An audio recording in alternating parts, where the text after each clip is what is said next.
Oui, merci Monsieur le Président, Madame la Ministre, chers collègues. On touche maintenant à quelque chose d'important qui est le déroulement des élections présidentielles et législatives cette année. Je rappelle que les élections départementales et régionales au mois de juin n'étaient pas soumises au pass sanitaire, puisque nous étions avant, non pas la mise en œuvre du pass sanitaire, mais avant son extension.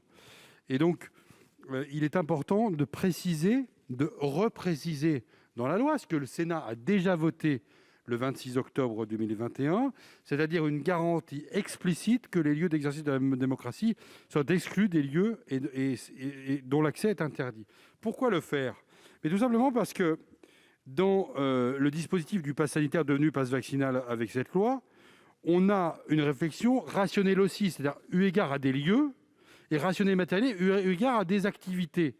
Et quand vous avez une activité qui est l'activité du vote dans un lieu qui peut être un lieu habituellement soumis au pass sanitaire et demain vaccinal, vous pouvez avoir une ambiguïté. Il faut absolument lever cette ambiguïté pour l'activité du vote, et il faut le dire et l'écrire.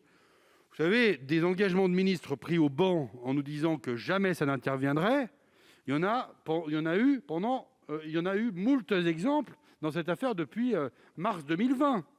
Ici même, des engagements, la main sur le cœur, disant que le pass sanitaire ne serait jamais généralisé, on l'a entendu.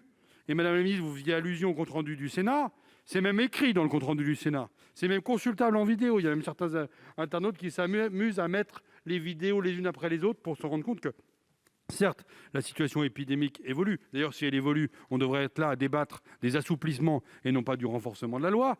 Mais il y a quand même là, pour le coup, un Parlement qui va s'arrêter de fonctionner temporairement à la fin du mois de février, la nécessité que vous apportiez des garanties que les élections présidentielles et législatives se passent sans passe vaccinal.